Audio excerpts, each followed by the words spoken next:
wanted me to give a quick description or my views on polygamous relationships. Okay, yes, I agree with polygamous relationships, but not in the terms that you all probably are thinking that I agree with it on.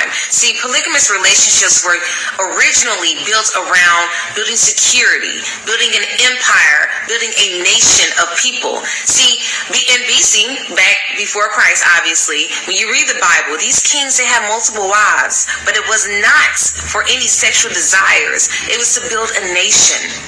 See, these days you have it confused. You use it for sexual exploitations or sexual desires when that has nothing to do with it.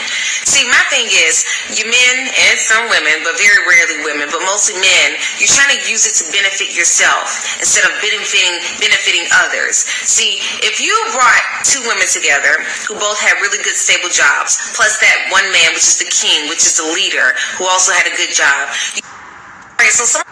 When women object to polygamy and have a problem with it, my question is always why?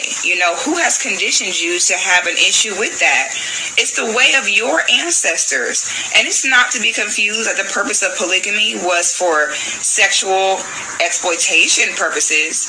The purpose was so that every woman had a husband, so that every child had a father, so that no woman was responsible for running an entire household on her own. The concept of your ancestors was all about nation building, survival, what makes sense according to nature. That foo-foo, fifi, Prince Charming, my husband, sweep me off my feet type of deal is a fairy tale. And it basically means that, you might have a husband, but you'll have your sisters that won't. We've been conditioned to be against something that we shouldn't be. One of the reasons that we as women are so terrified about our man having another woman is because we think that sex is connected to love. It's not. Sex don't have nothing to do with love. It's a bodily function, like sneezing, urinating, having a BM. All those things just allow you to release yourself. But it don't really have anything to do with love unless that person decides that they have some feelings actually for that person.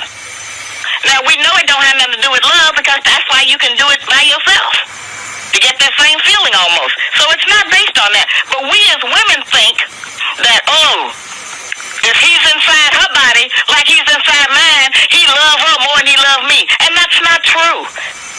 Men have the capacity to love more than one woman, like we as women love more than one of our children.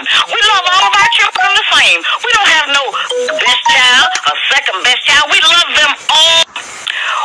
The men need to take on the responsibilities of 3 women and do it in an upright way. And I'm telling you, when a man takes on the responsibility of 1 or 2 families, now we're not talking just financial. We're talking about being the head of that family and give some direction and protection and instructions about how to, protect it and how to live upright. When a man take on that, I want to let you know the last thing on his mind is sex. So you don't have to worry about that. Because that responsibility kick in, and then you don't have time for all of that laying around talking about nothing and doing nothing. Because when you have responsibility for nation building, it takes all of your energy and attention.